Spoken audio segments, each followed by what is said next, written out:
Sociopath kidnapper in supermarket parking lot. My husband and I were at the supermarket, and our baby was being especially fussy, so he took her for a quick drive, the motion of which usually calms her down. It only took about 10 minutes to settle her, and I was still in the store, but was unsure how much longer I'd be, and there's poor cell reception inside. So he pulled back into the parking lot to wait for me. It was an unseasonably nice day, so he took her in her car seat to sit on one of the benches outside the store.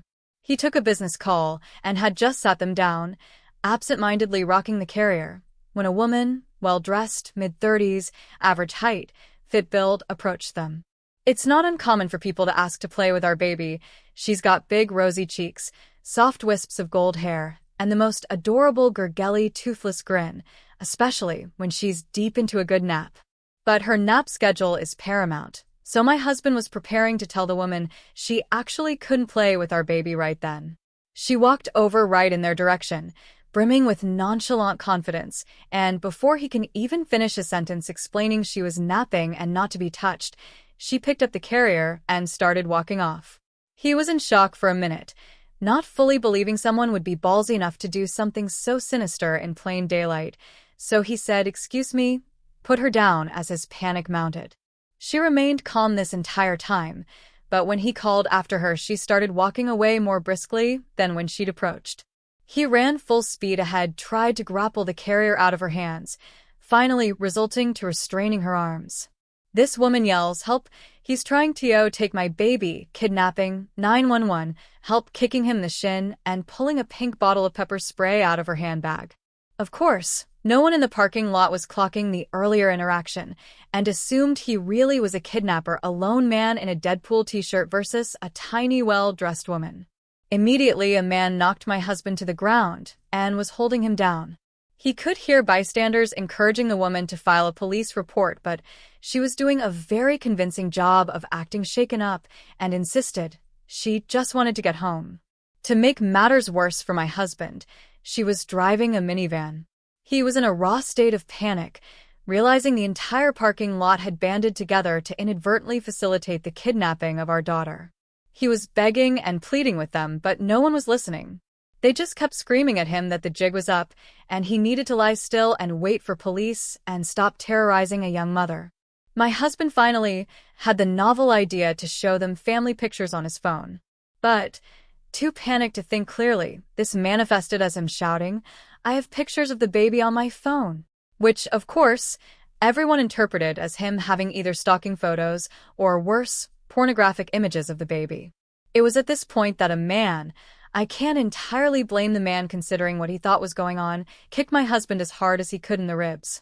It was at this point I was coming out of the store, and I thought he was being robbed by these people. I was yelling for security, so panicked my chest constricted, and I could barely get any sound out. It was only then I realized he did not have our baby with him. When I saw she was being held by a woman, I was relieved. I thought maybe the woman had intervened to move my daughter out of harm's way while my husband was being robbed and was walking away to get help.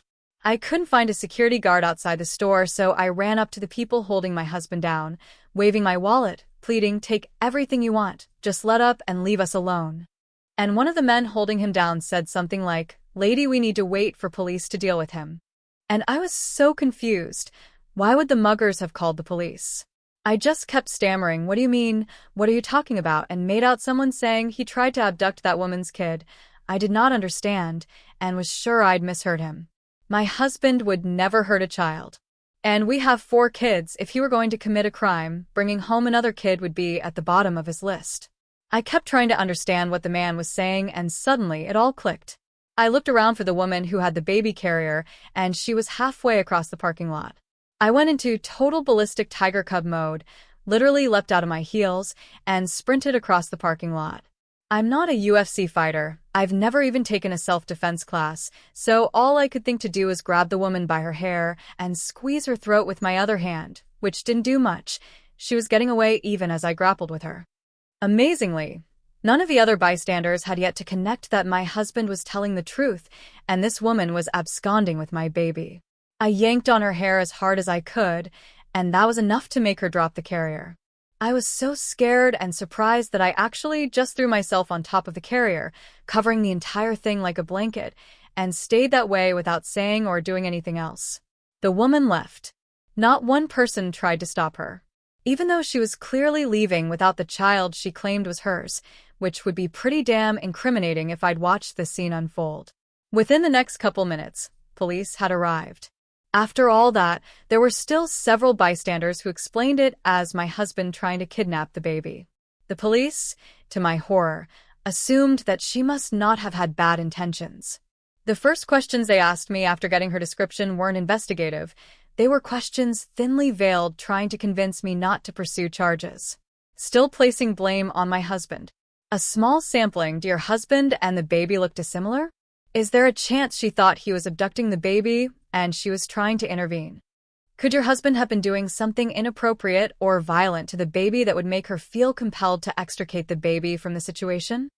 Did she seem groggy or confused? Could she have mistaken either of them for her own family members?